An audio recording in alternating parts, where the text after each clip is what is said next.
April 30th, 1943. 0430 hours. 2 miles off the coast of Huelva, Spain. Lieutenant Norman Jewell stood on the conning tower of HMS Seraph, watching his crew prepare to commit what might be history's strangest act of war. Below deck, sealed in a steel canister marked "Optical Instruments, handle with care," lay the body of a man who had been dead for 3 months. The corpse wore the uniform of a Royal Marines major. Chained to his wrist was a briefcase containing documents that, if the plan worked, would alter the course of the Second World War. The sea was calm. The Spanish coast was a dark line against the pre-dawn sky. Jewell gave the order. They opened the canister. Time equals 600 milliseconds /. The smell hit them immediately. Even packed in dry ice, even in the cold Atlantic air, death has a presence. 4 submariners lifted the body out. It was rigid, frozen in an unnatural pose. They dressed him carefully in London. Battle dress, trench coat, military boots. In his pockets, theatre ticket stubs, a photograph of a young woman, love letters, an angry note from his bank about an overdraft. An identity constructed from scraps of paper and lies. His name, according to his military identity card, was Major William Martin of the Royal Marines. He had never existed. The crew slid the body into the water. For a moment, it floated face down, the briefcase chain glinting in the first light. Then the tide began to carry it toward shore, toward Spanish fishermen who would make their discovery in a few hours, toward a neutral government that would quietly share intelligence with Nazi Germany, toward Adolf Hitler's desk, and a decision that would save thousands of Allied lives. This is the story of Operation Mincemeat, the most successful deception in military history. By early 1943, the strategic situation was clear to everyone. The Allies controlled North Africa. The next step in liberating Europe had to be an invasion across the Mediterranean. But where? Sicily was the obvious target. Too obvious. It sat like a stepping stone between Tunisia and mainland Italy, barely 100 miles of water to cross. Any competent German strategic planner looking at a map would see it immediately. And German planners were competent. The invasion was scheduled for July, codename Operation Husky.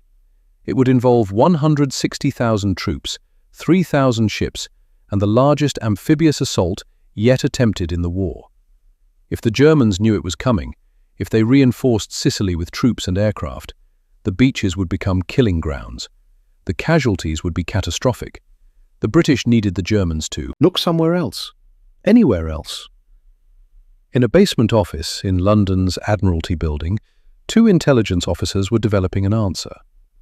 Flight Lieutenant Charles Cholmondeley of the Royal Air Force and Lieutenant Commander Ewan Montague of Naval Intelligence had been assigned to the XX Committee, Double Cross, in the cynical humour of British intelligence, the organisation responsible for feeding false information to the enemy.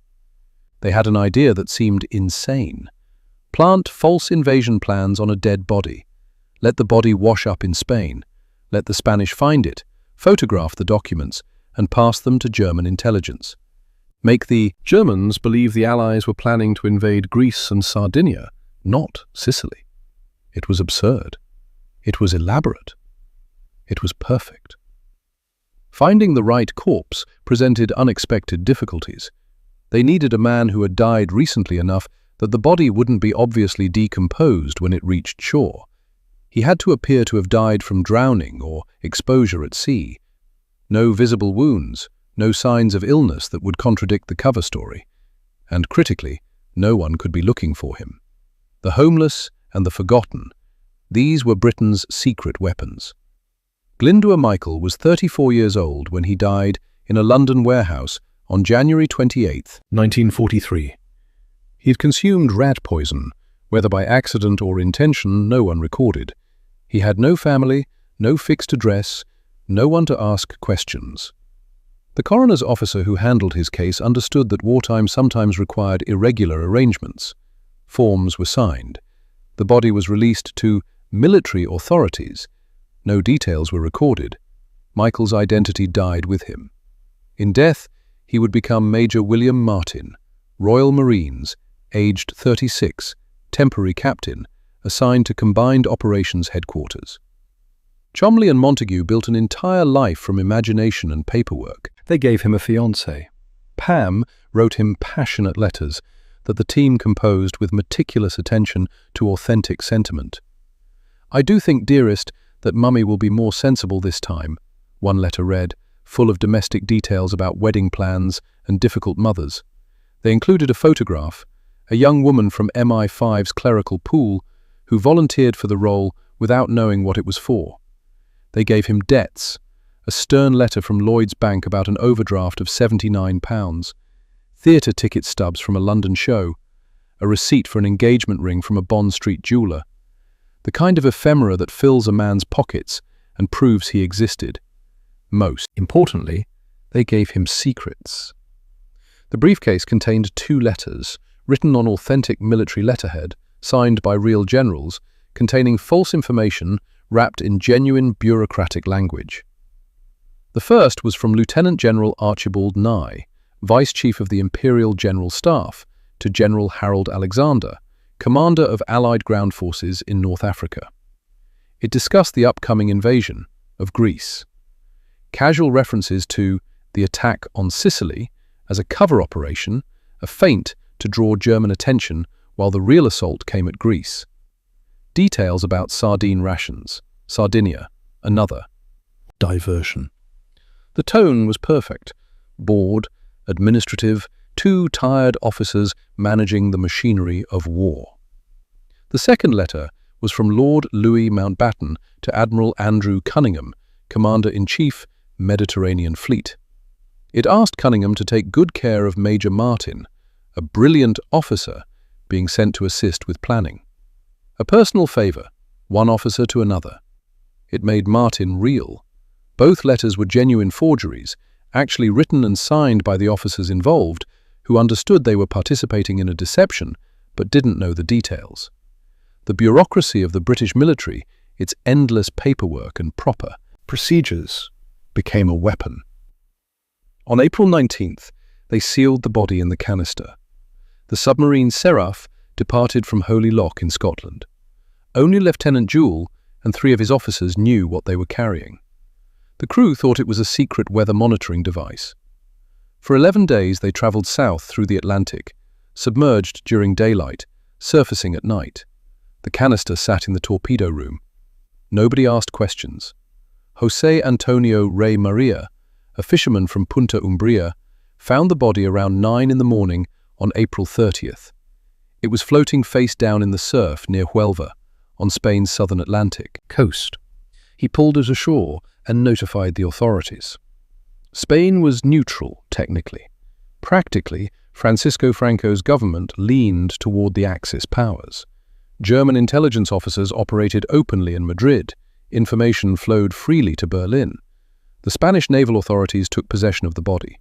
They photographed the documents before turning everything over to the British vice-consul, as international protocol required. The photographs went to Madrid. From Madrid, they went to Berlin. The British played their part perfectly. The vice-consul demanded the return of the briefcase and its contents with excessive urgency. Time equals 5 milliseconds / London, sent increasingly frantic messages through diplomatic channels. The Foreign Office made formal protests about Spanish handling of classified British military documents. Every expression of anxiety was calculated to convince the Germans they'd stumbled onto something genuine. On May 9th, Admiral Wilhelm Canaris, head of the Abwehr, German military intelligence, presented the documents to Hitler at the Berghof. The Führer studied the letters. He trusted his instincts about such things. The invasion would come at Greece and Sardinia. He gave immediate orders. Reinforce Greece. Move the 1st Panzer Division from France to the Peloponnese. Send additional troops to Sardinia and Corsica. Leave minimal forces in Sicily. It's obviously a diversion. July 10th, 1943. 02:45 hours. Beaches of southeastern Sicily. The first wave of Allied troops came ashore under artillery fire, but the resistance was lighter than anyone had dared hope. The German forces were there, but not enough of them, not concentrated where they needed to be, not prepared for an assault of this scale. The invasion of Sicily succeeded beyond expectations. In 38 days, the Allies controlled the island. Casualties were significant, nearly 20,000 Allied dead and wounded, but military historians estimate they would have been double or triple that number if the Germans had properly reinforced the island. Glyndwr Michael's body had accomplished what divisions of soldiers could not. It had deceived Hitler. The operation remained classified for years. Ewan Montagu finally revealed the story in his 1953 book, The Man Who Never Was. He never identified the body by name. That secret held until 1996, when researchers finally traced the corpse to Glyndwr Michael, the homeless man who died alone in a London warehouse and became posthumously a war hero. There's a grave in Huelva's cemetery, maintained by the British War Graves Commission. The headstone reads, William Martin, born 29th March 1907, died 24th April 1943. Beloved son of John Glyndwr Martin and the late Antonia Martin of Cardiff, Wales. Dulce et decorum est pro patria mori. Sweet and honourable it is to die for one's country. The inscription is a lie built on a lie. But sometimes lies serve truth. A forgotten man, given a false identity, carrying fabricated documents, changed the direction of a war. His deceptions saved lives. His death, meaningless in its original context, acquired tremendous meaning through an accident of timing and the imagination of intelligence officers who understood that the most believable lies are the ones wrapped in authentic details.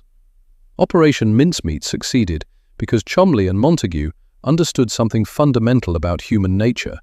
We believe stories, not facts. The documents alone might not have convinced the Germans, but a man's pocket litter, the love letters, the theatre stubs, the bank overdraft, these made Major William Martin real. We believe in people, not in strategic memos. The body that washed ashore at Huelva was Glyndwr Michael. The man who fooled Hitler was William Martin. Both died in 1943. Only one changed history.